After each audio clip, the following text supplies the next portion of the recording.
ओम शांति। मीठे बच्चे, तुम सब बाप समान रहमदिल बन अनेकों को रास्ता बताओ। तुम रहम करो सब पर। ये सब क्यों संसार में भटक रहे हैं, क्यों बाबा की तरफ नहीं चलना चाहते? रहम आ जाए, आपको करुणा आ जाए।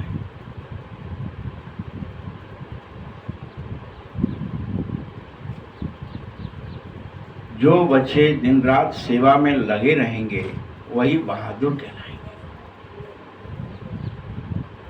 सेवा में लग जाओ दिन रात, कि अनेकों को रास्ता मिल जाए, सबको मिल जाए, सब बाबा से प्यार करने लगे, इस संसार से और शरीर से प्यार बंद हो जाए, इस पंच महाभूत से बंद हो जाए। ये भूत हैं, इनसे क्या प्यार करना?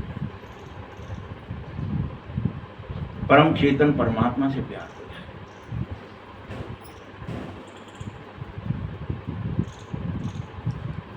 प्रश्न है,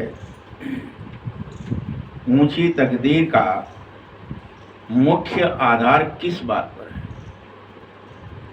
क्या फाउंडेशन है? कैसे हम ऊंची तकदीर बना सकते हैं? कौन कौन बना सकता है? कौन सी विधि है? उत्तर है याद की यात्रा। विधि क्या है? एक ही है, सब तज भजन करो दिन रात। तो परमात्मा की कृपा आप पर उतरती है।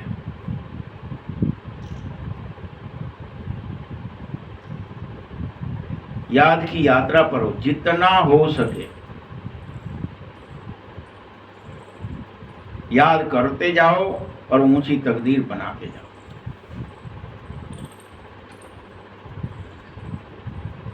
भल, बाबा मना नहीं करे, भल शरीर निर्वाह अर्थ कर्म भी करो।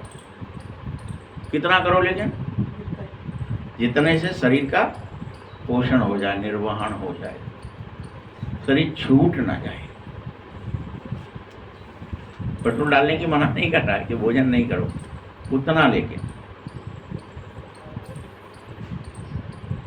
स्वाद के लिए नहीं, भोजन शरीर को चलाने के लिए डालना है।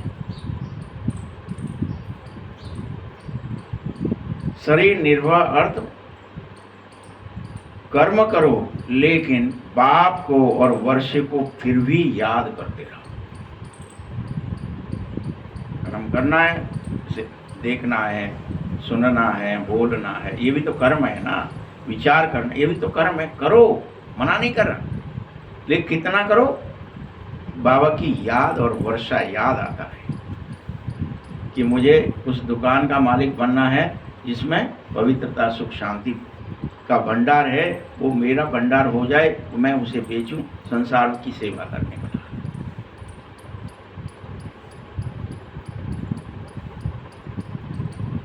अगर तुम बाप और वर्ष को याद करते रहोगे तो तकदीर ऊंची अपने आप बनती जाएगी। कुछ नहीं करना है, अपने आप होगा सब कुछ।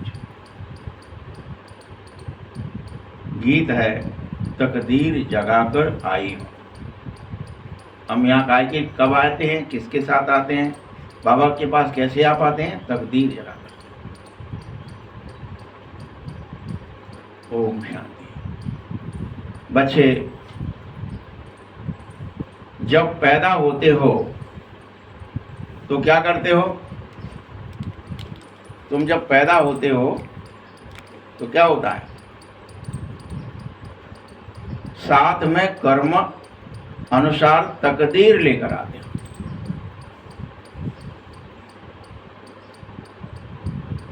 इसीलिए तो कोई साहूकार के पास जन्म ले लेता है, कोई राजा के पास, तो कोई गरीब के पास। जन्म क्यों मिला? वो तुम्हारे साथ तकदीर अनुसार तुम्हारे कर्म चल रहे थे।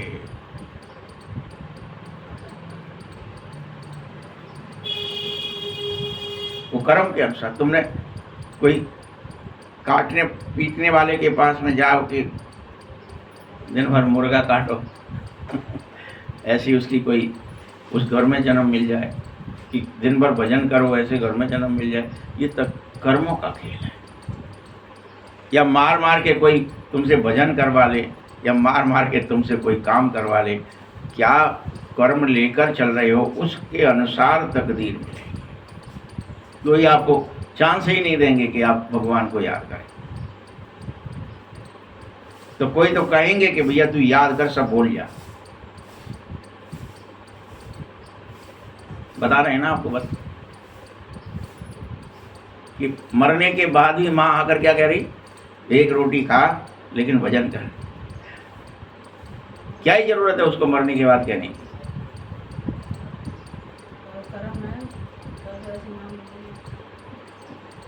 कि वो बार बार, अरे तुमको भोजन मिल जाए सो करना, कोई आश्रम मत बनाना, कोई चक्कर, सब लोग बुलाएंगे, तुम चिंता नहीं, बस भजन करो, लेकिन बढ़ाओ इसे, और बढ़ाओ और बढ़ाओ।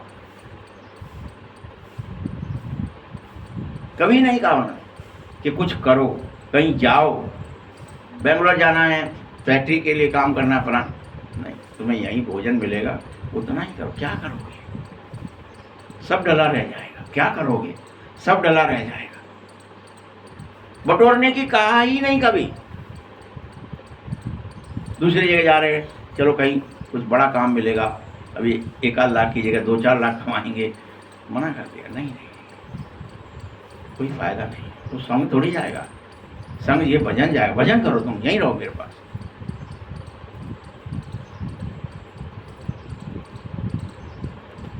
आज समझ में आ रही बाबा क्या कह रहा है।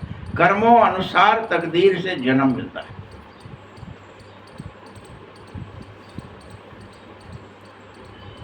इसीलिए तो कोई साहूकार के पास, कोई राजा के पास, तो कोई गरीब के पास जन्म लेते हैं। बाप समझा रहा है कि तुम मेरे वारिस बन जाओ।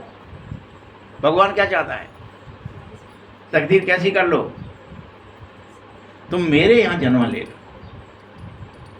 चांस है सबको कि हम भगवान के घर जन्म ले लें। वो तो कोई भी शरीरधारी माँ इतना ज्यादा पावरफुल नहीं हो सकती जितना भगवान है। और वो क्या चाह रहा है कि तुम मेरे यहां जन्म ले लो,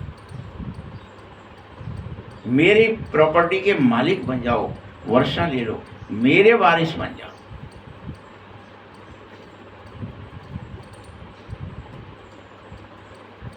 बल तुमने दान पुण्य जैसे किए थे उस अनुसार जन्म मिला है, लेकिन अभी एक जन्म होते हुए दूसरा जन्म ले लो और मेरे वारिस बन जाओ। जो हो गया उस शरीर का तो हो गया, लेकिन मेरे तो बन जा।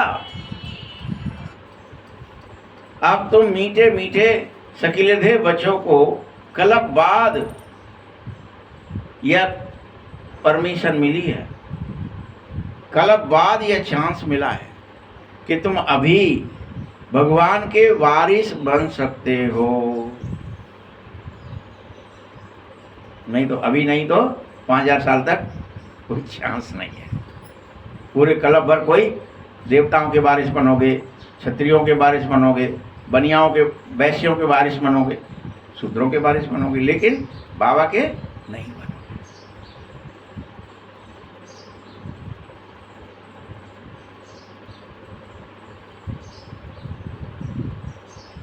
तुम्हें भी समझ में आना चाहिए बच्चों को कि हम अपनी तकदीर के लिए ही यहां आए हैं, कि हम भगवान के वारिस बन जाएं। किस लिए आए हो, इसलिए आए हो ना कि हम भगवान के वारिस बन जाएं, बाबा के बच्चे कहलाएं।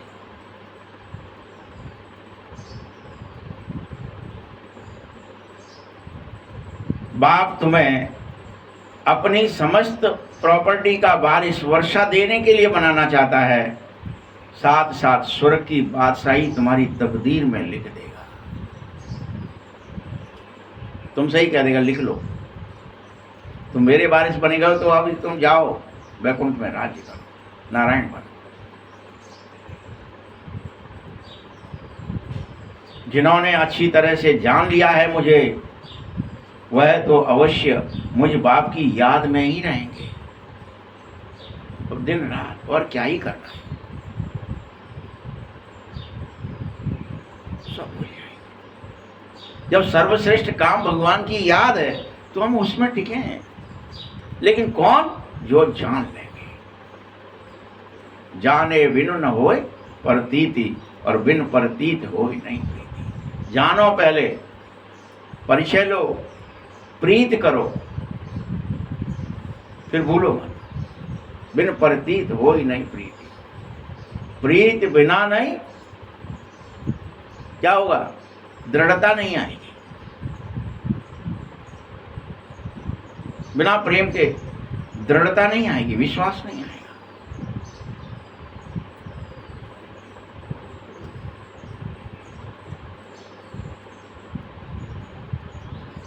ये जरूर याद रखो, तुम्हारी इस याद का कनेक्शन तकदीर के साथ जुड़ा है। कनेक्शन है तकदीर के साथ। याद करोगे तो तकदीरवान बनोगे, याद नहीं करोगे तकदीर फूट जाएगी।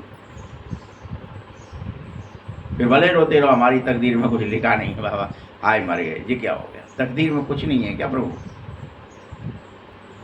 सुख है ही नहीं क्या? फूट गई है क्या?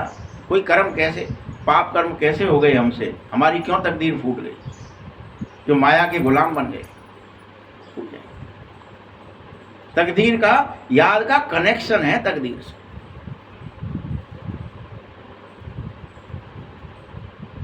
तुमने मेरे यहां जन्म लिया है तो मुझ बाप की याद होनी ही चाहिए। अरे बाप के यहां जन्मे हो तो बाप को नहीं याद करोगे? वो माई बाप है, उसको याद नहीं करोगे तो किसके लिए रोओगे? फिर अगर जन्म ले लिया है मेरे यहां तो मेरे लिए रो।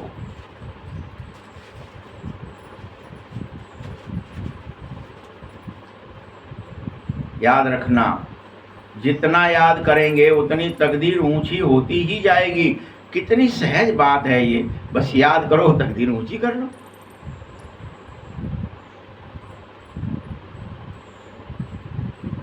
सेकंड में जीवन मुक्ति मिल जाएगी, देर न लगेगी। तुम आए हो किस लिए? सुखधाम की तकदीर प्राप्त करने। किस लिए?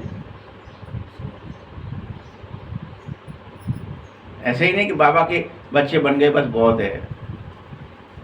बाबा नहीं चाहता मेरा बच्चा, अच्छा आप बताओ आपका बच्चा, आप क्या चाहते हो कि मेरा बच्चा मेरी जैसा ही रहे? क्या चाहते हो आप? मेरा बच्चा बहुत बड़ा ऊंचा व्यक्ति बन जाए। तो भगवान क्या चाहते हैं कि सुखधाम की मालिक बन जाएं, तुम नारायण बन जाए। भगवान चाहता है ये, मेरा बन गया है इसलिए यही बने, कोई और न बने।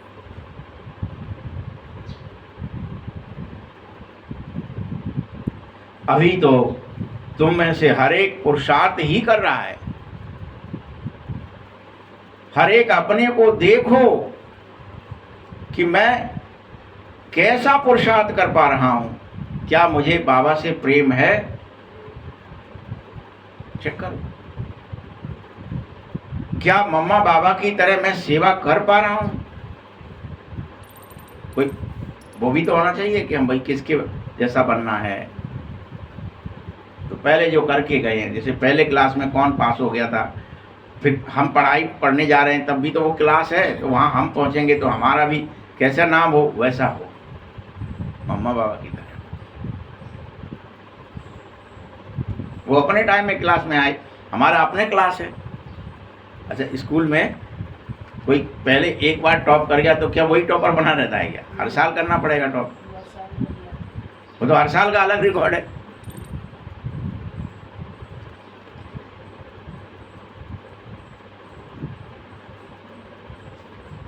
तुम्हें बस मम्मा बाबा को फॉलो करना है, सबको बाप का परिचय भी देना है। बाप का परिचय कैसे दोगे? याद में रहो और रचना के आदि मध्य अंत का भी तुम्हें स्मृति आ जाए। याद रखना, ये ऋषि मुनि आदि कोई भी रचता और रचना को नहीं जानते हैं, ना ही उसके आदि मध्य अंत का ज्ञान दे सकते, है ही नहीं। अभी तुम्हारी बुद्धि में ही है सारा चक्र कैसे फिर रहा है, और तुम्हारी बुद्धि में यह भी है कि बस बाबा की याद से सब हो जाएगा, परमधाम भी चले जाएंगे, नारायण पद भी मिल जाएगा, देवता भी बन जाएंगे, फरिश्ते भी बन जाएंगे, बस याद करो। ये तुम्हें भरोसा भी होना चाहिए, बल भी होना चाहिए। तो ये इसमें भी मत फंसना कि मुझे अभी दाढ़ी रखानी है, कि बाल रखाने हैं, जटाजूट करनी है तब कुछ हो पाएगा, नाखून बढ़ा देनी है तब कुछ हो पाएगा, कांटों पे सो जाना है तो कुछ होगा, नंगे उगारे रहना। तो बाबा ने मना कर दिया, शरीर को भूल ही जा।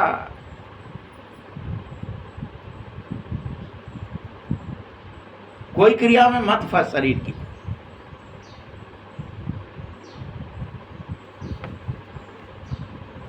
तुम यह भी दृढ़ विश्वास रख लो, इस संसार में कोई भी बाप को और वर्षे को नहीं जानता है। सब ऐसे गप मार रहे हैं कि बाबा है और उसकी दुकान है और उसका वर्षा, यानी उस दुकान का सामान क्या है? सामान क्या है? पवित्रता सामान है, सुख सामान, शांति सामान है, आनंद सामान है, प्रेम सामान है, ज्ञान सामान है, शक्तियां सामान है। ये नहीं जानता संसार में कोई कि भगवान है क्या और भगवान का वर्षा क्या है, क्या शक्ति है। हम तो सोच बैठे वो अणिमा होगी, लघिमा होगी, महिमा होगी, प्राकाम्य होगी, ये वो सब शक्तियों को हम लिए घूम रहे हैं कि हम छोटे हो जाते होंगे, बड़े हो जाते होंगे, शरीर सब कुछ। बाबा मना कर रहा है, शक्तियां अलग हैं। तुम पवित्र होंगे, तुम सुखी होंगे, तुम आनंद में रहेंगे, तुम शांत हो जाएंगे, तुम निर्विघ्न हो जाएंगे, निर्विकार हो जाएंगे। ये शक्तियां हैं तुम्हारी, ये बाबा का वर्षा है। कल कितना डिटेल में बताया था बाबा ने, आज भी कह रहा है। कोई जानता ही नहीं है वर्षा, और मुझे नहीं जानता, मेरा वर्षा कैसे जाने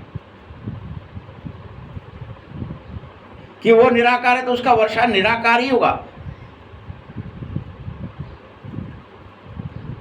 तुम बचे अब मुझको भी और मेरे वर्षे को भी जानते हो, तुम्हारी तकदीर बन जाती है। तुम जानते हो, बाबा कह रहा है। कौन नहीं जानता? ऋषि मुनि नहीं जानते, लेकिन कौन जानता है? मेरे बच्चे जानते हैं। और तुम क्या क्या जानते हो? मुझे जानते हो, मेरा वर्षा जानते हो, इसलिए तकदीर में लिख लेते हो। अब तुम मुझे हर हालत में याद करो और क्या करो? बल शरीर निर्वाह अर्थ कर्म भी करो, मना नहीं कर रहा हूं। बल घरवार है तो उसको संभालो, लेकिन निर्बंधन होकर, ये शर्त है मेरी। ये नहीं कहूंगा कि घरवार हो संभालना नहीं, लेकिन बंधन से नहीं कि अरे संभालना ही पड़ेगा, निर्बंधन होगा, साक्षी होकर कि शरीर कार्य कर रहा है, लेकिन ये मेरे नहीं है, बच्चे मेरे नहीं है, घर मेरा नहीं है। ये तो एक्टिंग में चल रही है बात। साक्षी होकर कैसे करते हो? एक्टिंग करते हो तब हीरोइन होती है, उससे ब्याह हो रहा होता है, लेकिन क्या कि एक्चुअल में मैं पिक्चर के लिए थोड़ा सा इसके साथ एक्टिंग कर रहा हूं, ब्याह करने की, हाथ में हाथ रखने की, गोद में लेने की, गले मिलने की, सब कैमरे के सामने कर रहा हूं। कोई गलत हरकत नहीं कर सकता, ये अलग है, मैं साक्षी होकर देखता है ना हीरो कि उसको पत्नी मान ही लेता है, या वो हीरोइन मान लेती है पति। इसको बोलते हैं कि बाबा क्या कह रहे हैं? घरवार संभालना भी है, लेकिन निर्बंधन। एक्टिंग खत्म हो गई तो क्या वो पति पत्नी का व्यवहार कर सकते हैं? खत्म। निर्बंधन है, कोई उसका असर, भले गले मिलने की एक्टिंग चल रही है, मिल रहे हैं गले, घूंघट की चल रही है, दुल्हन की चल रही है, शादी होने की चल रही है, लेकिन क्या शादी हुई है? निर्बंधन। कोई पूछे भी कहा अब तो तुमने शादी कर ली, चलो घर, ये क्या ही कहोगे? चल, ये तो नाटक कर रहे थे भाई। वहाँ स्मृति है, लेकिन अपन को यहाँ स्मृति नहीं है। बहन अभी भी आप जब जैसे श्रीमद् भागवत कथा करती हो तो वहाँ पे आप राधा कृष्ण बना लेते हो, शादियाँ कर लेते हो, इसका रुक्मिणी के ब्याह हो गया, ये मेरा लल्ला है इसके साथ हो गया, लेकिन क्या उसको ले आते हो क्या? क्योंकि हर बार करना पड़ता है। वो बच्चे बच्चियाँ कहाँ गए, किसके थे? वो एक्टिंग करने आ रहे थे तब, किसके थे? हमारे थे। गोद में बिठा रहे हो, बगल में बिठा रहे हो, स्टेज पे जी राधा है, जी कृष्ण है, शादी हुई है, लेकिन स्थिति क्या है? सारा कुछ निर्बंधनी होकर के एक्टिंग कर रहे थे, सुन रहे थे, सुना रहे थे, आनंद भी ले रहे थे कथा का, उसके बाद अपने अपने घर जा रहे हैं। यहाँ बाबा वही कह रहा है, बाबा मना नहीं कर रहे। अपन पता चला अरे यार हम तो बाबा याद करेंगे तो छोड़ देंगे, निर्बंधनी हो जाएंगे, नहीं, कि अब तो बाबा ने कह दिया है कि संभालो, घर बार संभालो, शरीर निर्वाह, काम भी करो, नौकरी पेशा बिजनेस सब करो। कितना करो? कितना करो? जिससे बंधन ना हो जाए। निर्बंधन अच्छी सेवा करता है।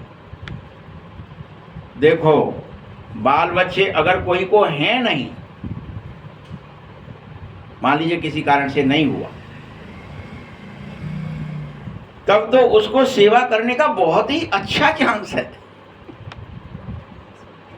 दिन रात अब है ही नहीं तो अभी क्या ही करे? दिन रात क्या ही करे? बस जैसे स्त्री को पति या बच्चे का बंधन होता है ना, तो उस बंधन से भी वो मुक्त है।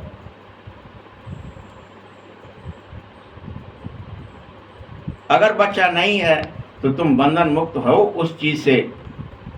वह तो जैसे वानप्रस्थी है।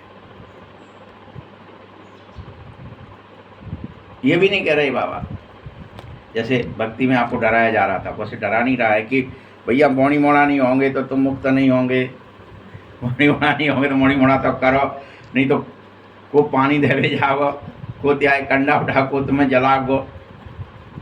क्या हो? पता है ना, हार्वेस्टर चलाएगा उसको पानी नहीं देगा। वानप्रस्थी हो। मुक्ति धाम में जाने के लिए फिर संग चाहिए। भक्ति मार्ग में संग मिलता था साधु आदियों का, निवृत्ति मार्ग वालों का। अब वह है निवृत्ति मार्ग वाले, प्रवृत्ति मार्ग का वर्षा दिला नहीं सकेंगे। तुम सब प्रवृत्ति मार्ग में रहते हुए भी मुझे और मेरे वर्ष को याद करो। कोई नहीं दिलाएगा निवृत्ति मार्ग वाला वर्ष, उनके पास पता ही नहीं, बाबा का पता नहीं है। वो तो ब्रह्म को याद करना है, एक तत्व है और लाल प्रकाश है, बस उसको याद करना। कैसे वर्षा देंगे?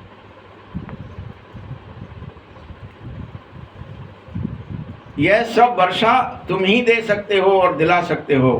बाप के द्वारा तुमको बाबा ने रास्ता बता दिया है कि 84 जन्मों की बैठ समझ लो बातें।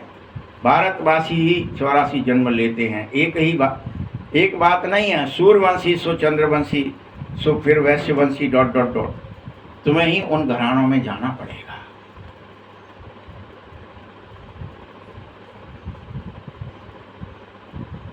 नंबरवार होता है सब कुछ।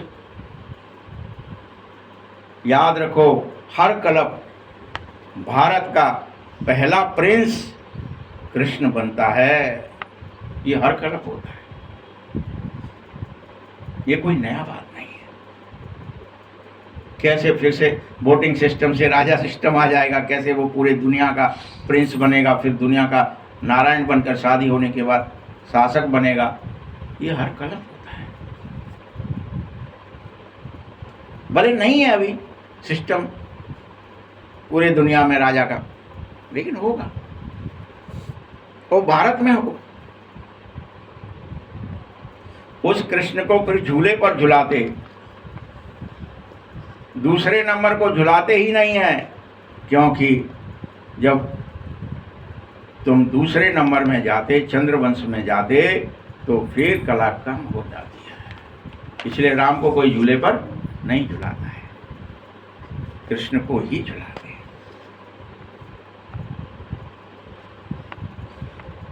जब कला कम हुई, इसीलिए जो पहला नंबर है उसकी पूजा भी पहले नंबर की होती है। मनुष्य समझते नहीं है इस बात को कि कृष्ण एक है या दो तीन। कृष्ण की डिनाइस्टी भी चलती है, राज्य चलता है, शासन चलता है, लेकिन यह बात किसी को पता नहीं है। क्या पता रह गया है? सिर्फ पूजा करते हो, बस इतना ही पता है। कृष्ण है, उसकी पूजा की जाती है, वो लल्ला है, उसको गोद में लिया जाता है, उसको झूला झुलाया जाता है, उसको किया जाता, बस उसी में भटक गए। ये नहीं कि उसकी डिनाइस्टी चली थी, उसका शासन था, वह राजा बना था, उसका वंशावली चली थी। दूसरा कृष्ण, तीसरा कृष्ण, चौथा कृष्ण, 8 कृष्ण है, 8 बार लक्ष्मी नारायण बने, ये भूल जाते हैं सब। पूरा सतयुग में कृष्ण ही कृष्ण है, भूल जाते। तो पुरुषार्थ करो, करना ही चाहिए। क्यों ना हम पहले नंबर में आ जावें, हम पहले कृष्ण बन जावें, पहला नंबर। ये पुरुषार्थ प्रत्येक को सोचना चाहिए, करना चाहिए।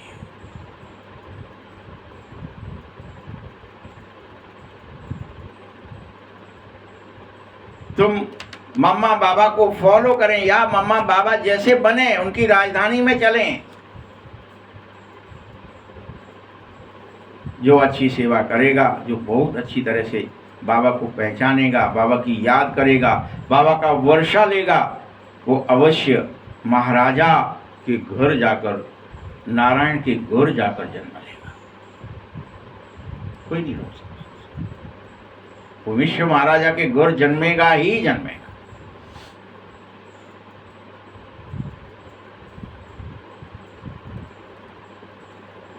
क्योंकि उसे तो महाराजा महारानी बनना ही है, वो आया ही इसलिए है, उसका पुरुषार्थ है याद का।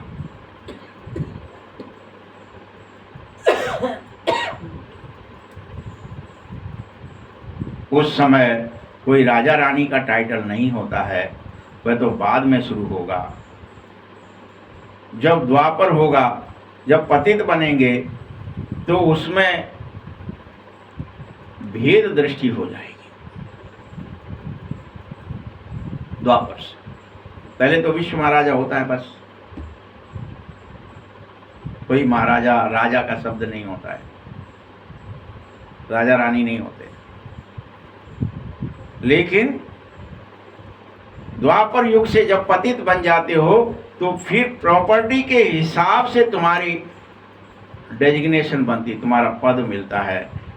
जो ज़्यादा प्रॉपर्टी वाला होगा उसे महाराजा, और फिर कम प्रॉपर्टी वाला होगा उसे राजा। का लक़ब कम हो जाता है। अब भक्ति मार्ग होगा तो गरीब साहूकार में जैसे फर्क हो जाएगा, फिर भेद बढ़ते जाएंगे। वहां तो भेद ही नहीं, यहाँ भेद दृष्टि आ जाती, ऊंच नीच आ जाता है, तेरा मेरा आ जाता है।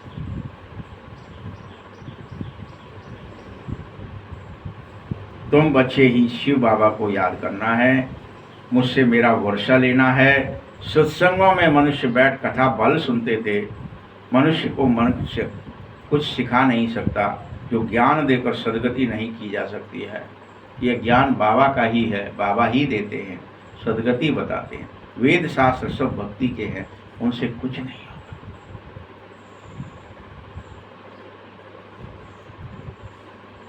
सदगति ज्ञान से मिलेगी, और ज्ञान है बाबा की जानकारी, बाबा का यथार्थ याद, बाबा के वर्षे की याद।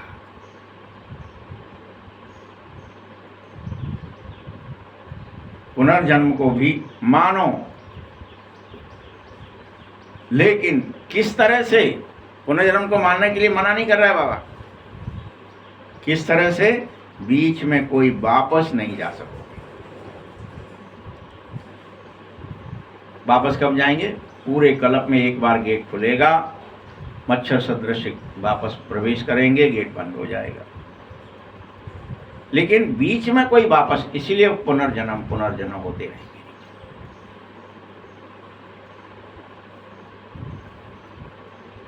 जिनको ये शब्द याद रहेगा वो कहेंगे कि कभी जन्म ही नहीं होते।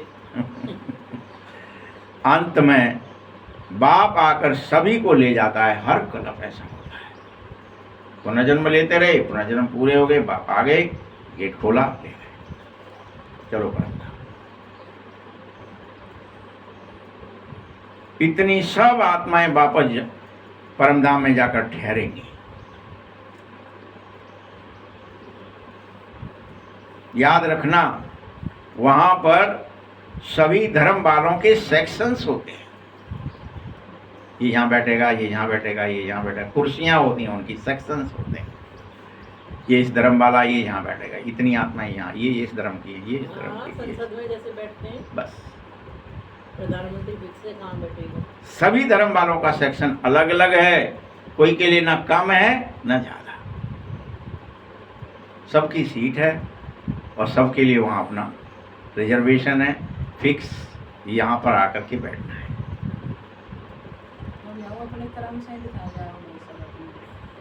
यह भी समझो, लेकिन यह बात किसी को पता नहीं है कि आत्माओं का भी एक झाड़ है बाकायदा वहाँ परम धाम में। तो ऐसा थोड़ी पहला पत्ता लास्ट में लग जाएगा जाके, या लास्ट वाला उतर के नीचे, जो जिस डगाल का है वो वहीं निकलता है, वहीं जुड़, बस।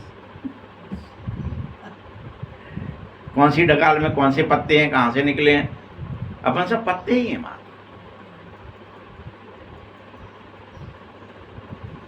तुम बच्चों की बुद्धि में ये सारा झाड़ का ज्ञान भी रहना ही चाहिए कि अच्छा इस डगाल में से निकले हैं, तने में से निकले हैं, किधर को जाएंगे, किधर को आएंगे, ये सब डगाल फिक्स है। डगालें भी निकलेंगी, फिर उन गोदों में से भी गोदे, गोदे में से भी गोदे निकलते ही रहेंगे। आत्माओं का झाड़ है, उसी तरह से जीव आत्माओं का भी झाड़ है। जीव मतलब शरीर, जैसे शरीर का झाड़ होता है ना, यहाँ पर तुम ये जात हो, ये गोत हो, ये फलाना हो, ये झाड़ है, ये बढ़ रहा है। ऐसे ही जीव, ये जीव आत्माओं का झाड़ है। बच्चे जानते हो कि हम यह पुराना शरीर छोड़ेंगे, घर वापस जाएंगे। मैं आत्मा अति सूक्ष्म स्टार हूँ, इस शरीर में अलग हूँ, शरीर मैं नहीं हूँ। यह भी तुम्हें गोया जीते जी सीखना है, जीते जी मरना है कि शरीर अलग है और मैं अलग, ये स्वीकारना है। अभी हम बार बार क्या स्वीकार लेते हैं, नहीं नहीं मैं तो, मेरे को दर्द हो रहा है, मैं शरीर हूँ, मेरे को भूख लगी है, मैं शरीर हूँ, मैं को गर्मी लग रही है, मैं शरीर हूँ। ये तुम क्या नहीं समझ, मैं आत्मा हूँ और यह शरीर अलग है, ये समझना भूल जाते हैं। पंच महाभूत अलग है, मैं अलग हूँ। मैंने पंच महाभूत का इस, देखिए कार में आप बैठे हो, कार पंचर हुई तो इफेक्ट आप पर पड़ेगा, मानते हैं ड्राइवर पर पड़ेगा, जो चला रहा है उस पर, मालिक है तो उस पर पड़ेगा, परंतु इसका अर्थ ये नहीं है कि वो कार ही है। डीजल पेट्रोल उसकी जिम्मेदारी है, वो डलवाए टाइम से, नहीं वो चलेगी नहीं, ये भी पता है ना उसको। डेंट पेंट हो गया है, कुछ गड़बड़ हुई है, कहीं किसी से ठुक ना जाए, ये वो चलाने वाले की ही जिम्मेदारी है। लेकिन फिर भी वो बैठने वाला अलग है, कार अलग है, जिस पे बैठा है वो अलग है। किसी भी हालत में वो दोनों एक नहीं है। वहाँ तो वाहन है, पर यहाँ वाहन नहीं है। क्यों नहीं है यहाँ पे, वो क्या चक्कर है फिर, कौन रोक रहा है यहाँ, क्यों भाई? नहीं, लेकिन यहाँ रोक कौन रहा है ऐसा समझने में कि आप अलग हो और शरीर अलग है?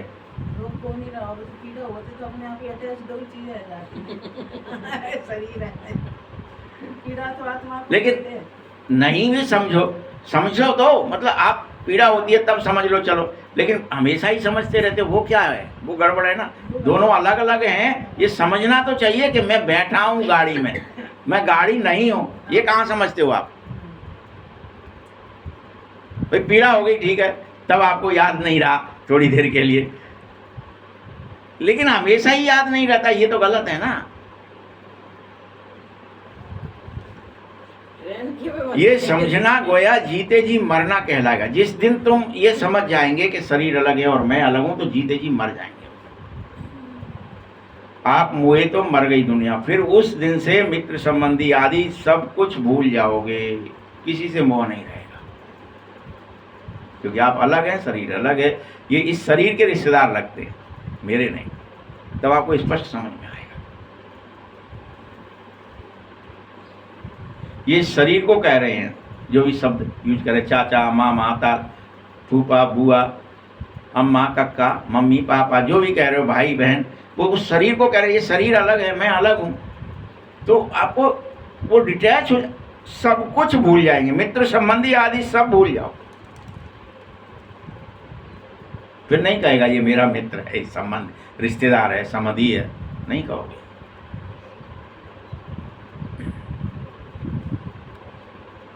पहले पूरी शिक्षा लो। बाबा बार बार शिक्षा दे रखे, देखो शिक्षा लो भाई, शरीर अलग है, तुम अलग,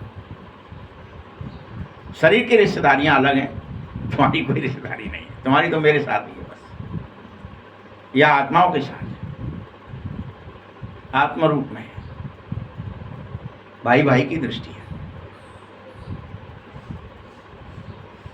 मर्तबे के अधिकारी बन जाते हो, पूरी शिक्षा लेनी होगी, बाबा को याद करना बहुत सहज हो जाएगा। फिर बल तुम में से कोई बीमार भी हुआ है तो उसको भी कहते रहना चाहिए कि शिव बाबा को याद कर, तो तेरे पाप भस्म हो जाएंगे, बीमारी ठीक हो जाएगी, पाप मुक्त हो जाएगा। बीमारी किससे आती है? पाप के कारण। जो पक्के योगी होते हैं उनके लिए जल्दी मरना अर्थात शरीर छोड़ना भी अच्छा नहीं है। तुम सोच रहे हम पक्के योगी हैं तो अभी अभी मर जाएं, खेले ही नहीं, कुछ रहें ही नहीं, देह में फंसे ही नहीं, आए और चले जाए, नहीं। शरीर छोड़ना अच्छा नहीं है उनके लिए, क्योंकि वह योग में रहेंगे तो पता है योग में रहकर तुम्हें रूहानी सेवा करनी है, आत्माओं की सेवा करनी है, आत्मीयता फैलानी है। अगर मर जाओगे तो सेवा कैसे करोगे? कि बस हमको तो बाबा याद आ गया, अब तो हम मर जाएं तो अच्छा है, हमारा तुरंत ही शरीर छूट, नहीं, सेवा करने के बाद शरीर छूट, तो सेवा का सब्जेक्ट अधूरा रह जाएगा भाई। सेवा करने से अपना ऊंच पद बनाओ, भाई बहनों की सेवा तो करनी पड़ेगी, बाप से वर्षा तो लेना ही होगा। हम आपस में भाई भाई हैं और एक बाप के बच्चे हैं, ये तुम्हें याद करना चाहिए सेवा लेने के लिए। बाबा कहते हैं जब तक तुम मुझे याद नहीं करोगे तो तुम्हारे विकर्मों का विनाश कैसे होगा? आगे भी कलप पहले मैंने ऐसे ही कहा था। तुम्हें किसी को भी अगर समझाना है बहन जी अथवा भाई जी, तो तुम्हारी आत्मा तमो प्रधान बन गई है, ऐसे समझाओ। जो सतो प्रधान थी वो धीरे धीरे सतो प्रधान से सतो रजो तमो में आई है, तमो प्रधान है, अब पुनः सतो प्रधान बनना है और सतो प्रधान दुनिया में चलना है, ये पुरुषार्थ करो। हर एक को यही बात समझो।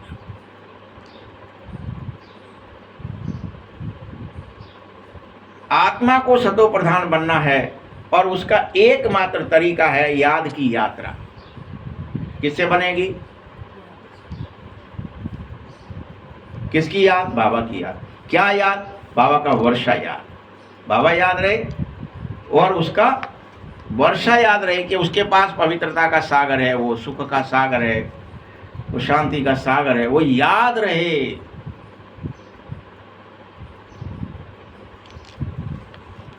तुम्हें याद का पूरा चार्ट रखना चाहिए, ठीक है? क्योंकि ज्ञान का चार्ट रखने के लिए नहीं कह रहा हूं, कोई रख भी नहीं सकोगे कि मैंने ज्ञान की कौन सी पॉइंट सुनी, ये नहीं रखना है। याद कितना रहा कि मैं शरीर नहीं हूं, शरीर में रह रहा हूं। याद कितना रहा कि मैं शिव बाबा का बच्चा हूं और मेरे पास पवित्रता सुख शांति का वर्षा है। मैं एक सुख स्वरूप आत्मा हूं, शांत स्वरूप हूं, आनंद स्वरूप हूं, प्रेम स्वरूप हूं। ये कितना याद रहा। मैं दुख स्वरूप नहीं हूँ, मैं अशांत स्वरूप, मैं भय स्वरूप नहीं हूँ, मैं बीमार स्वरूप नहीं हूँ। तुम्हें याद है लेकिन माया का वर्ष, बाप का याद नहीं। माया घुमा देती है तुरंत आपकी बुद्धि, और क्या याद आ जाता है? हाय हम मरे, हाय हम मोटे, हाय हम पतरे, हाय हम बीमार, हाय हम दुखी, हाय हमें खांसी, हाय हमें मरे बुखार, मतलब हम शरीर है। जांच रखो कि हमारे ऊपर अब कोई विकर्मों का बोझ न रह जाए, कोई बोझ। और बोझ अगर है भी तो उसे उतारें याद का चार्ट रख करके। हमने कितना घंटा बाबा को याद किया, ये जरूर स्मृति में रखो। मैं आया ही किस लिए हूं? बाबा को याद करने के लिए चांस है। पूरे कल्प में बाबा का बना ही इसलिए हूं कि बाबा की याद रहे कि मैं बाबा का हूं। माया का ना बन जा। और माया बुलाने की कोशिश करती है कि नहीं नहीं, तू तो आदमी औरत है, तेरे तो यहाँ इस गांव का है, इस घर का, तेरे ये बच्चे संभालने हैं, तुझे फलाना करना है, तुझे ये काम करना, तुझे ये बिजनेस करनी है, ये धंधा करना है, तू शरीर है, तू तेरे को हानि हो रही है, लाभ हो रहा है, सुख हो रहा है, दुख हो रहा है, बस मर रहा है, जन्म रहा है, फंस गया।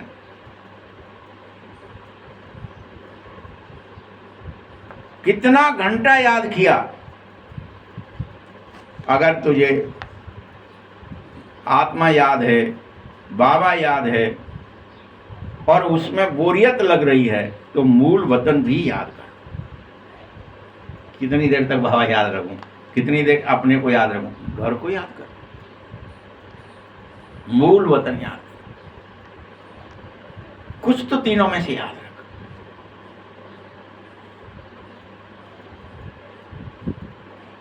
अगर और भी याद बढ़ानी है तो नई दुनिया को भी याद कर। क्या स्वर्ग में जाऊंगा, वहां सोने के महल होंगे, कृष्ण होगा, मैं कृष्ण बनूंगा, मैं झूले पे झूलूंगा, सब तरफ शांति होगी, पवित्रता होगी, सुख होगा, सब जीव जंतु सब एक दूसरे से अथाह प्यार करेंगे। याद करो।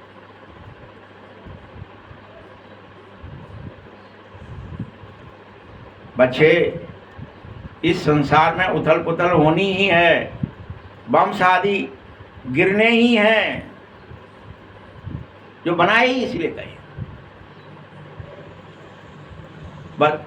परंतु तू अब इस उथल पुथल वाली दुनिया को, इस बम्स वाली दुनिया को याद मत कर।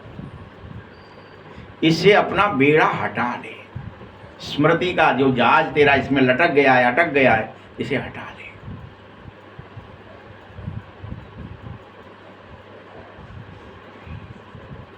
एक तरफ कह रहे हैं कि हम ऐसे ऐसे मौत के लिए सामान बना रहे हैं। अरे बच्चे, दूसरी तरफ कहते हैं मौत का सामान मत बनाओ। समुद्र के नीचे भी मारने का सामान रख रखा है। समुद्र में जाकर के बम बना करके रख लिए हैं, कोई ने पहाड़ों के नीचे रख लिए हैं, कोई ने आसमान में पहुंचा दिए हैं, वहीं घूम रहे हैं बने बनाए। जब चाहिए होंगे तब तो पटक देंगे।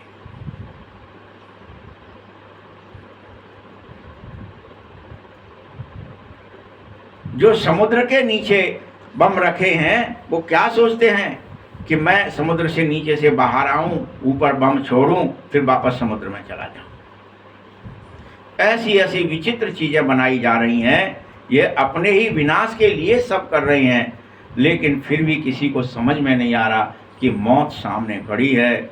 इतने बड़े बड़े महल क्यों बना रहे हो?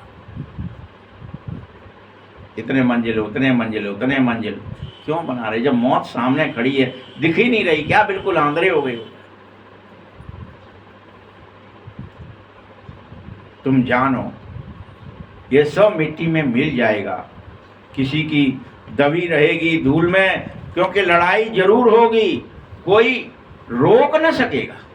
देखो, तब तो बाबा कह रहा था होगी, अब तो क्या हो रही है? तब कहा था और बड़े ढंग से कहा था कि होगी, इसको कोई टाल न सकेगा। अब हो रही है, तब भी अपन सोच रहे हैं और बन जाए बिल्डिंग, और मकान बन जाए, और दुकान बन जाए, और बच्चे पैदा हो जाएं और कुछ हो जाए, हमारे लिए कुछ नहीं हो रहा, वो तो उनके लिए हो रहा है। फलाने देश में हो रहा है, हमारे यहाँ थोड़ी हो रहा है।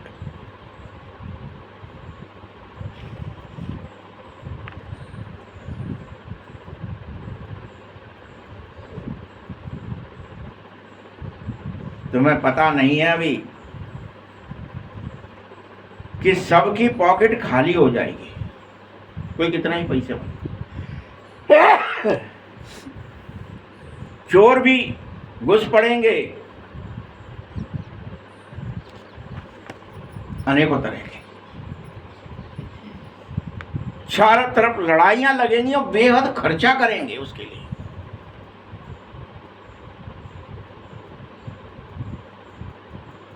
ये सब मिट्टी में मिलेगा। जितने भी बिल्डिंगें बनाई जाएंगी, मकान बनेंगे, ये मकान आदि सब गिर जाएंगे, सब।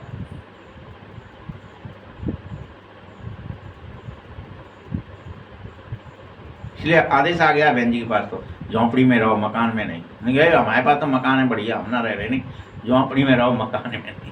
और बार बार वो लड़ाई चल रही इस बात पे कि नहीं मकान में नहीं, झोंपड़ी में चले जाओ, मकान गिर जाएंगे।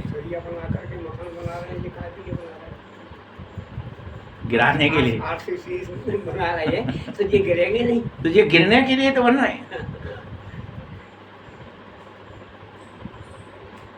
याद रखना, बम शादी इतने गिरेंगे कि इस सृष्टि का 3 भाग खल्लास हो जाएगा। आय बाबा क्या कह रहा है स्पष्ट,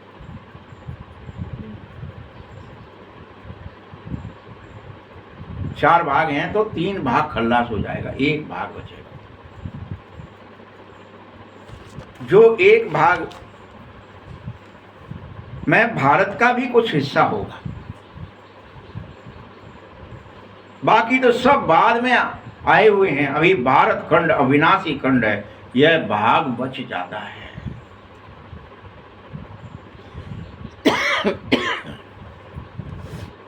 लेकिन याद रखो, मौत तो सबका होना ही है, तो क्यों ना तुम दिन रात मुझ बाप से पूरा वर्षा ले लो, दिन रात मुझे ही याद करो।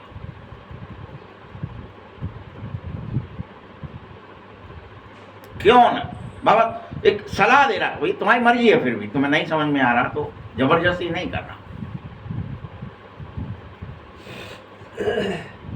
और अपने लौकिक संबंधियों से भले तोड़ निभाओ, बातें करो, मुलाकातें करो, जो करना है कर लो। लौकिक संबंधी है तो तोड़ निभाना है, नहीं उन्हें रिश्तेदारी निभानी पड़ेगी, नहीं वे रूठ जाएंगे। तोड़ निभाना है तो भल निभाओ, लेकिन वह तोड़ भी बंधन के नहीं होने चाहिए, जबरदस्ती के नहीं होने चाहिए। उनको भी इस हिसाब से निकालो कि शायद वो अगर संबंधी हैं तो मेरी बात सुन लें और सेवा में लग जाए। तुम जाओ रिश्तेदारी में तो क्या भाव से जाना है तुम्हें? क्या कह दिया बाबा ने कि ये मेरे रिश्तेदार तो हैं, लेकिन मैं इन्हें ज्ञान नहीं सुनाऊंगा, ये मेरी नहीं सुन रहे तो मैं इनके यहाँ नहीं जाऊंगा। मैं आया हूँ, मेरी बात सुन लो तो ठीक है, नहीं तो मैं चला तोड़ निभा।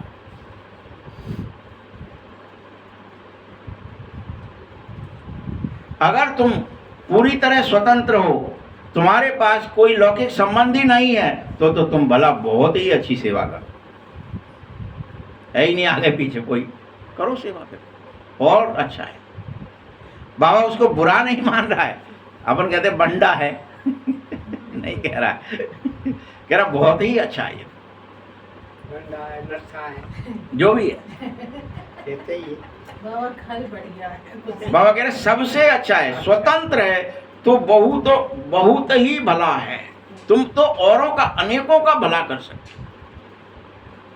अब शादी नहीं करी, मान लीजिए पवित्र हैं, तो बहुत भले हैं, तुम कर सकते हैं, नहीं तो बच्चों की नाक पहुंचते में जीवन बीत जाएगा फालतू में।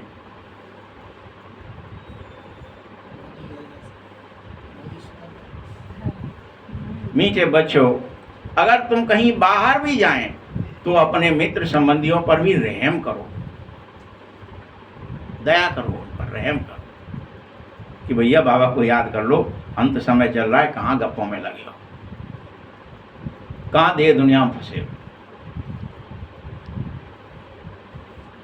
आगे कहते भी थे ना, ए प्रभु हम पर रहम करो। तो अब तुम खुद पर रहम करो और तुम अपने मित्र संबंधियों पर भी रहम करो। तुमको रास्ता मिल रहा है, तुम औरों को भी रहम करके बताओ, उस रास्ते पर चलाओ। बाबा बार बार आदेश दे रहे हैं, जो कोई मुझे याद करेगा उसके विकर्म विनाश होंगे। बस यही आदेश है। ये उनको भी समझाओ मित्र से कि भगवान का सख्त आदेश है, कोई भी याद करेगा। मतलब मैं नहीं करूंगा, मैं तुम्हें समझा रहा हूं तो मेरे विकर्म विनाश नहीं होंगे, मैं करूंगा तो ही विकर्म विनाश होंगे। ऐसे नहीं समझाने से हो जाएंगे कि मैंने तो समझा दिया सबको। सन्यासी लोग तो हठ योग करते हैं, मेहनत करते हैं। यहाँ तो तुम्हें और कुछ करना ही नहीं है, सिर्फ याद करना है और पाप भस्म कर लेना है। कोई एक टांग पर खड़े होने के लिए नहीं कह रहा है, कोई खड़ेश्वरी लेने के लिए, कोई उल्टे लटकने के लिए नहीं कह रहा है बाबा। कहीं उल्टे लटक जाते साधु, इतने दिन तक उल्टे ही लटके रहेंगे, कुछ खाएंगे पिएंगे नहीं, कितने ठटकर्म करते हैं। कुछ नहीं कह रहा है, कोई झंझट ही नहीं कर रहा कि तुम्हें कुछ भी झंझट है। याद करो, पाप भस्म कर लो, शरीर से कोई लेना देना नहीं है। तकलीफ कुछ दे ही नहीं रहा हूं, सिर्फ याद की यात्रा पर बैठो।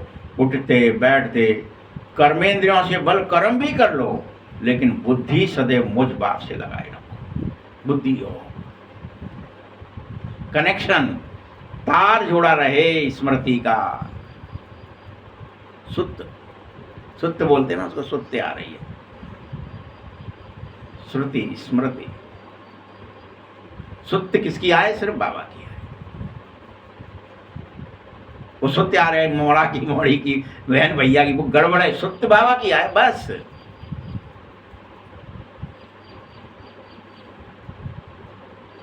सच्चे आशिक बन जाओ। खुद कहते हैं बाप, हे आशिकों, हे मेरे बच्चों, तुम मुझे ही याद करो। अब मुझ मासु को याद करने से तुम्हारे समस्त पाप भस्म हो जाएंगे, ये मेरी गारंटी है। बचेगा ही नहीं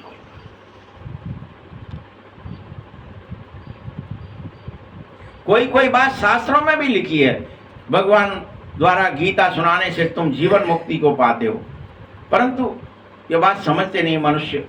गीता सुनने से जीवन बंधन में क्यों हो जाएंगे, जीवन मुक्ति को जाएंगे। लेकिन वह स्थूल गीता सुनी और सीढ़ी उतरते ही चले गए, जन्म भाई जन्म सुनते गए और उसको उतरते ही चले गए। हर एक बात को विचार सागर मंथन करना है। तुम्हें अपनी बुद्धि चलानी चाहिए, यह बुद्धि की यात्रा जिससे विकर्म विनाश होंगे। जप तप यज्ञ आदि करने से पाप नाश नहीं हो सकते, ये गीता में लिख दिया था। हे अर्जुन, यज्ञ करने, जप करने, तप करने, शास्त्र पढ़ने, वेद पढ़ने से कोई मुझे प्राप्त नहीं हो सकता, कोई के पाप नाश नहीं होंगे। तो बेचारा परेशान हो गए थे, संसार तो यही में लगा है बाबा। वो कह रहा था, हे माधव, ये तो संसार तो यही कर रहा है, तो फिर क्या उसके पाप नाश नहीं होंगे? नहीं हो रहे उससे। मेरी याद से पाप नाश होंगे, क्रिया से नहीं होंगे। तो ये बताओ कि यही कर क्यों ना हो भगवान, तो ही होते और ही नीचे गिरोगे। अब तो तुम्हें ऊपर जाना है, नीचे गिरना ही नहीं है। सबको ऊपर जाना है, चढ़ती कला में जाना है, बार बार रोज, नीचे नहीं गिरना है। जब तक उस पर कोई समझे नहीं, तब तक तुम सीढ़ी को भी समझा नहीं सकोगे। जैसे छोटे बच्चे के चित्र दिखा देते तो फिर भी सिखाना पड़ता है कि ये हाथी है। जब हाथी देखेगा तो चित्र भी याद आएगा। वैसे ही तुम्हारी बुद्धि में आ जाए, चित्र हमेशा छोटी चीज बनाई जाती है। तुम जानते हो कि बैकुंठ तो बड़ा होगा, बड़ी राजधानी होगी, परंतु यहाँ हीरे जवाहरातों के महल होंगे, फिर प्रायः वह लोप हो जाएंगे।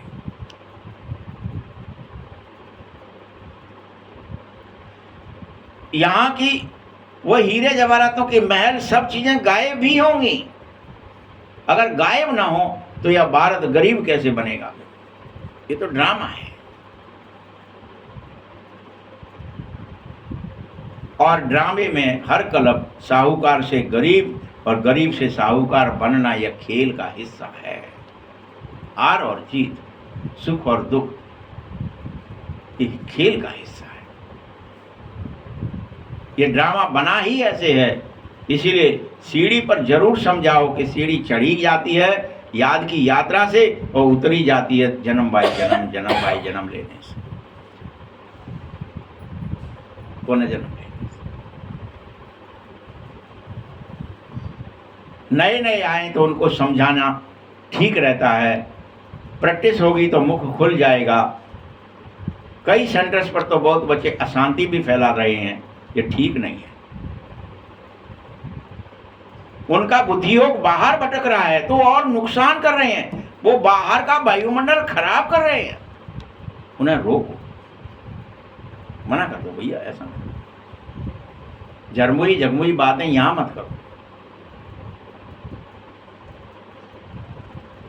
नंबरवार होगा, बाप कहेगा जब रिजल्ट निकलेगा, कोई की बुद्धि बाहर भटकेगी तो वो फेल होगा, तो बाप कह देगा तुमने पढ़ा नहीं। क्या कह देगा बाप? क्यों रो रहे हो? 8 आंसू इकट्ठे भी रोएंगे, 8 आंसू तो भी क्या कहेगा? तुमने पढ़ा ही नहीं। बाबा कितना पढ़ा रहा है, कितना पढ़ा रहा है। यह हाल अपना देख लो, दिन प्रतिदिन ज्यादा ही साक्षात्कार होंगे। पाप करने वालों को सजाएं भी बहुत मिलेंगी, बहुत। इसका सोचा भी नहीं होगा कितनी सजाएं। और बनवे के बाद करोगे तो क्या होगा? फिर उन्हें समझाया जाएगा कि तुम नाहिक पाप कर रहे हो, बंद करो। बेवजह, नाहिक मतलब बेवजह। पाप करने का कोई औचित्य नहीं है, करे जा रहे।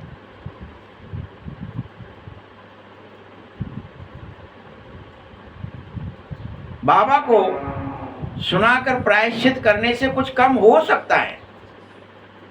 पाप बढ़ता जाएगा, नहीं तो बाबा को भी नहीं सुनाना चाहेंगे, डर लगेगा कि सुना देंगे तो पोल खुल जाएगी सबके साथ।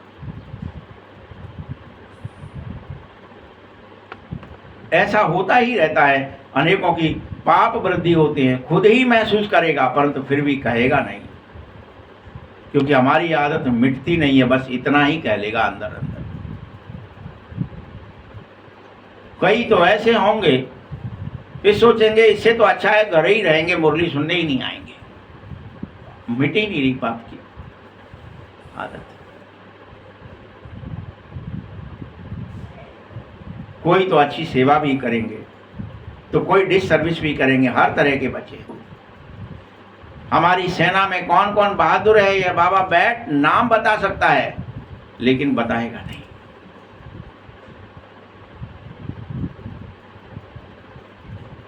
बाकी लड़ाई की और कोई बात नहीं है। देखो इसका इंडिकेशन रामायण में भी दिया था, पता है क्या दिया था? किस किस को पता है? जो आप यहाँ कह रहे हैं ना, हमारी सेना में कौन बहादुर है कौन नहीं है, ये बाप बैठ नाम बता सकता है लेकिन फिर भी बताता नहीं है। ये क्या इंडिकेशन दिया? हनुमान को भेजा, अंगद को भेजा। इंडिकेशन ये था कि चारों तरफ पूरब को सेना भेजी, पश्चिम को भेजी, उत्तर को भेजी, किसी को मुद्रिका नहीं दी। लेकिन जब दक्षिण को भेजी तो अकेले हनुमान को बुला करके और मुद्रिका दी और कहा कि तुम्हें जब सीता मिले तो ये मेरा संदेश दे देना। मतलब क्या है? पता है ना कि नहीं मिला ही। भाई फिर पूरब फिर भी भेजी ना, ये कर सकता हूँ। पश्चिम भेजी कि नहीं भेजी? मना किया क्या? चारों बगल करना तो चाहिए, सवेरे सुनो। नहीं सुन पाए। है? बाबा को मालूम था कि हनुमान जी के अलावा कोई कर ही नहीं सकता। उत्तर को भेजी लेकिन मुद्रिका दी किसी को, उत्तर वाले को भी एक दे देंगे, पूरब वाले को एक दे देंगे, शायद तुम्हें मिल गई तो तुम ले जाओ। तुम्हें मिल गई तो तुम ले कहा क्या? दक्षिण वाले को भी मुखिया कौन था? कौन था मुखिया दक्षिण का? या तो जामवंत थे मगर अंगद। अंगद था ना। अंगद मुखिया था। अंगद मुखिया होते हुए भी अंगद को नहीं दी, और हनुमान की शक्तियां भी नहीं है, फिर भी हनुमान को दी। लो बात तो पता है भगवान को, यहाँ बात नहीं है। इनमें शक्तियाँ कि इसको मिलेगी, और संदेश दिया कि तुम ये कह देना, तुम ये कह देना, तुम ये कह देना, तुम ये कह देना, वो गुप्त कह देना। तो बाबा यहाँ क्या कह रहे हैं कि बाप तो सब जानता है, तुम चाहे माने चाहे ना माने, बाबा तो जानते हैं। क्या करो? लेकिन बताओ, बाबा ये भी नहीं कहेगा कि नहीं इसको ही पता है, बस दे दिया, हनुमान इधर आओ, तुम ये ले जाओ बस। भाई मुखिया अंगद था तो अंगद को देना चाहिए थी, नहीं दिया, क्योंकि पता है अंगद नहीं जा पाएगा। पवन पुत्र अयोध्या। यही तो है ना कि जाने अंगद को शराब जाना। लगी थी कि अक्षय कुमार तुम जाएगा तो अरे कुछ भी था, इसलिए वहाँ पहुँच ही नहीं सकते अंदर। बात वो नहीं समझे, नहीं तो पता था कि अगर पता ही था तो फिर काय को ये ढोंग करे कि तुम वो पत्थर भेजो, पूरा भेजो। बाबा को अभी पता भी है कि हम में से कौन नारायण है, ये बाबा बता देगा तो क्या ही होगा, वो मुद्रिका दे देगा, लेकिन चुपचाप से तुम्हें कोई ना कोई ऐसी शक्ति विशेष तुम्हें देगा कि तुम आत्मा तक जाओगे तो तुम ये संदेश दे देना मेरा। एक गुप्त पर्ची पकड़ा देगा, वो पर्ची बस छुपानी है।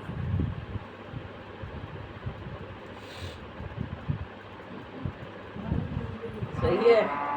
जब उनको जलाया था ना, तभी पता पड़ गया था कि रावण ले गया, वो तो सही लीला ही तो कर रहे थे।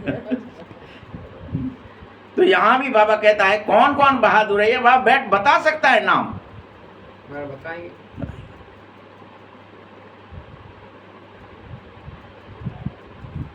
बाकी लड़ाई की कोई बात नहीं है, लड़ाई की कोई बात नहीं है इसमें कि क्या बता देंगे बाबा, लड़ेंगे तब युद्ध होगा फलाना, लड़ाई की कोई बात ही नहीं, लड़ाई हुई थी नहीं। याद किसको रहता है, कौन भूल जाता है, हमें बस यही मुख्य बात है। और ये लड़ाई क्या है, याद की लड़ाई है। कौन को याद रह पाया, कौन दे दुनिया में फंस गया दिन भर में, कौन माया से युद्ध करता ही रहा, आए यहाँ जानो है, जाते मिलना है, ये करना है, दिन भर फिर दोबारा आए मुरली सुनने, पूछा भैया क्या किया, अरे आज तो बड़े परेशान रहे, आज तो याद ही नहीं कर पाए, आज तो गेहूँ काट रहे, आज तो तना काट रहे, वही में लगे हैं, आज तो जाके यहाँ व्यापार कर रहे, आज वहाँ पे चले गए, भाई साध रहे, दिन भर यही होता। आज मेहमान आ गए, बाबा फंस गए, कुछ कुछ किसी किसी के साथ होता रहता है। फिर बाबा की याद भूल जाते, फिर कहते अरे मर गए, आज तो उनके चक्कर में फंस गए हम, आज वे आ गए इसलिए ऐसा हो गया। यह बेहद की बातें हैं बच्चों। तुम बच्चों को बहुत रहमदिल कल्याणकारी बनना चाहिए,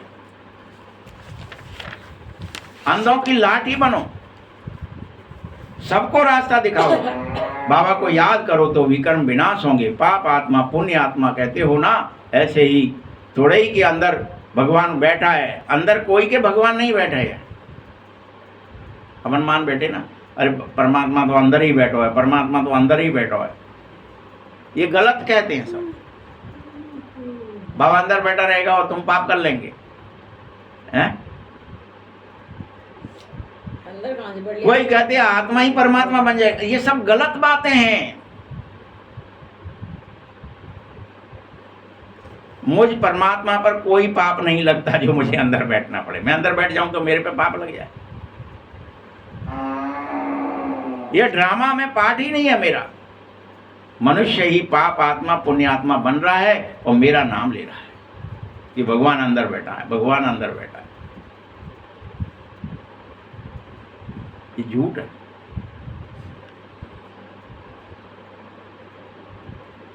हाँ यह जरूर है, तुम पाप आत्मा बनते हो, तमो प्रधान बन जाते हो, तुम ही पुण्य आत्मा बन के सतो प्रधान बन जाओगे। पुरुषार्थ करो, याद करो, मैं तुम्हारे अंदर नहीं हूं, बाहर हूं, अलग, मुझे वो याद करो।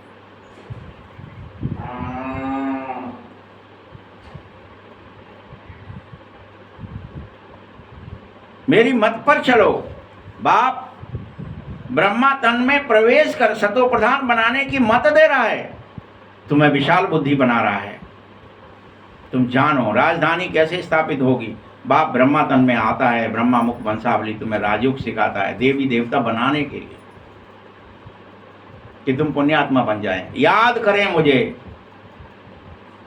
पुनर्जन्म से सीढ़ी उतरते हो तुम, चढ़ते नहीं हो। अब फिर सिर्फ याद से ही चढ़ सकते हो। सीढ़ी चढ़ने का कोई पुनर्जन्म साधन नहीं है कि अगले जन्म में हम सही जन्म जाएंगे। याद करोगे तो प्रथम जन्म में या कौन से जन्म में कहाँ तक याद रही वहाँ पहुँचे, वहाँ से फिर गिरने लगो। पुनर्जन्म में आ गई तो फिर तो गिरना ही है। जन्म से याद का कोई कनेक्शन नहीं है। याद कितना किया तो याद इतनी रहे कि परमधाम की पहली सीढ़ी पर चढ़ पाए कि नहीं चढ़ पाए, प्रथम जन्म में जा पाए कि नहीं। 84 में किसमें कितनी हवा भर गई याद की, पुण्य कितना बढ़ गया।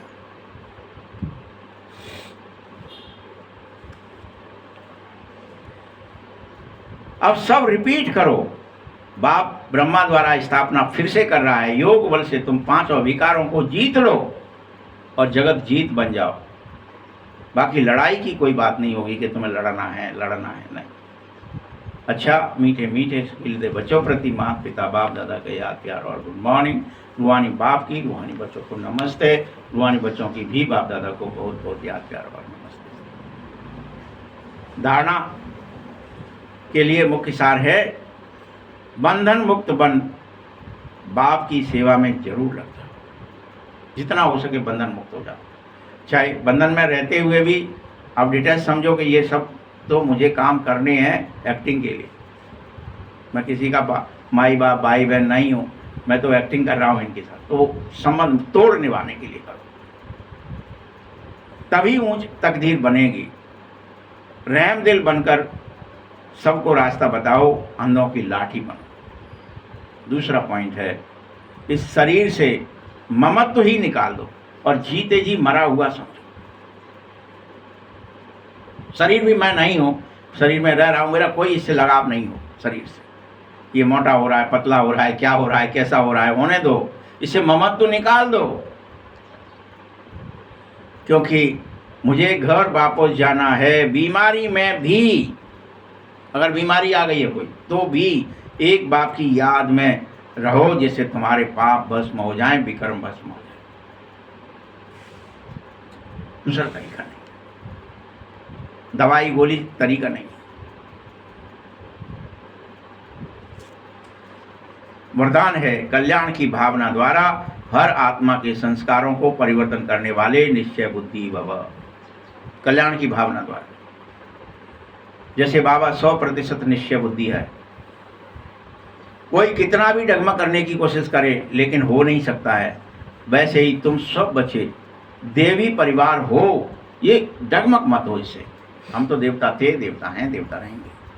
कलप कलप बनते हैं, हमें तो कोई रोक नहीं सकता। देवी परिवार हो। संसारी आत्माओं द्वारा भल कोई कैसा भी तुम्हारा पेपर लिया जाए, कोई क्रोधी बनकर सामने आ जाए, कोई तुम्हारा इंसल्ट कर दे, कोई तुम्हें गाली दे दे, तो भी तुम्हें भूलना नहीं चाहिए कि हम तो देवी परिवार हैं, हमें डगमग नहीं होना है। हम नहीं गाली देने लग जाए। हमारी इंसल्ट हुई है तो हम ना उनको गोली मार दें, गाली दे दें या गोली मार दें। क्रोधी कोई बन के आ जाए तो सामना नहीं करना है। क्या सोचो, हम तो देवता हैं, हमें तो शांत स्वरूप हैं, मैं आनंद स्वरूप हूँ, मैं कोई क्रोध स्वरूप है क्या उसमें 7 गुणों में? नहीं है। इसीलिए डगमग नहीं होना है। सिर्फ हर आत्मा के प्रति उल्टा कल्याण की ये नशे में है। इसको क्रोध का भूत है, माया का भूत है, इस पर सवारी है माया की। मुझे क्या करना है? उस आत्मा के प्रति कल्याण की बात, कि जिसकी उतर जाएगा नशा तब इससे बात करेंगे। अभी तो नशे में है, अभी तो गालियाँ इसीलिए दे रहा है कि अभी नशे में बीमार है। उस समय अटेंशन नहीं आता है। तो नहीं आता है तो अपन क्या हो जाते हैं? क्या हो जाते हैं भाई दिखाते हैं ना। एक ब्राह्मण था, एक धोबी था। अब धोबी जो है ब्राह्मण को गाली गलौज कर रहा, परेशान कर रहा। भगवान छल दिए उसको बचाने के लिए, क्योंकि रक्षा किसकी करनी है? ब्राह्मण की करनी है, अच्छाई की करनी है। भगवान तो सदा अच्छाई की स्थापना के लिए, लेकिन तब तक वो तो भगवान लौट आए। उन्हें पूछ लिया नारद जी ने कि महाराज वो वहाँ लेकिन वो दो धोबी थे, अब कोई ब्राह्मण था ही नहीं। कोने बचाते कोने छोड़ते 2 युग से ही है वे, यहाँ जाना ही नहीं पाए। इसीलिए लड़ने दो, मरने दो। यहाँ बाबा यही कर, अगर तुम डगमग हो गए हो, तुम भी बन गए धोबी। कोई क्रोध कर रहा है, तुमने भी कर लिया। कोई मोह कर रहा है, तुमने भी कर लिया। कोई अहंकार दिखा रहा है, कोई इंसल्ट कर रहा है, तुमने भी उसकी इंसल्ट कर दी। कोई गाली दे रहा है, तुमने भी गाली। तो क्या ही अंतर है फिर मुरली सुनने और ना सुनने वाले।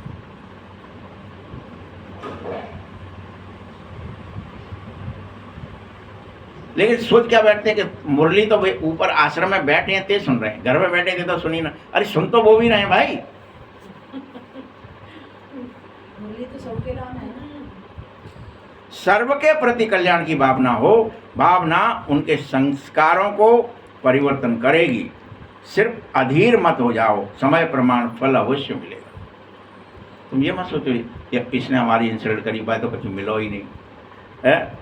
उसने हमें ऐसा गाली गलौज किया हमारे संग, हमने कुछ बोला भी नहीं, तो अभी वो तो खूब फल फूल रहा है, हमारा तो देखो कहाँ है लो। नहीं, बाबा क्या कह रहे हैं, समय प्रमाण फल अवश्य मिलेगा। जो जस करे तो तस फल चाह। इसके लिए कहानियां बनाई फिर कि वो 101 में जन्म में भीष्म पितामह ने उसको फेंका था सर्प को, और फिर उसमें कांटे चुभे थे, फिर वो तड़प तड़प के मरा था, इसलिए इतने दिनों तक तुम तड़पो, फिर तुम तब शरीर छोड़ पाओगे। ये फल है, उन्हें कब का है, इतने जन्म पुराना है, कभी भी करा फल तो मिलेगा ही। यही ड्रामा की नूंद है, स्लोगन है, पवित्रता की शक्ति से अपने संकल्पों को शुद्ध ज्ञान स्वरूप बनाकर कमजोरियों को पूरी तरह समाप्त कर दो।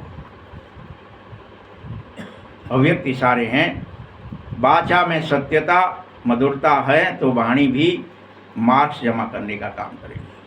अगर तुम्हारी वाणी में सत्यता है और मधुरता है तो वाणी से भी तुम्हारे नंबर जमा होंगे बाबा के यहाँ खाते में। मधुरता का गुण जीवन में है तो हर बोल मोती समान हो जाएगा। बोल बोल नहीं रहे, अनबोल मोती बन जाएगा। ऐसा लगेगा जैसे बोल नहीं रहा है, मोतियों की वर्षा कर रहा है। कोई शब्द लिखेगा, कोई बोलेगा, तो वो उसके लिए तुम्हें क्या लगेगा, अरे यार इसने क्या ही लिख दिया है। ऐसा बोल बोलो जो सुनने वाले सोचें कि ऐसा बोल हम भी तो बोल सकते थे, हमने क्यों नहीं बोला। सबको सुनकर सीखने की, फॉलो करने की प्रेरणा मिले तुम्हारे बोल से। ऐसे मधुर बोल का वाइब्रेशन सर्व को स्वतः ही खींचता है। ओम शांति।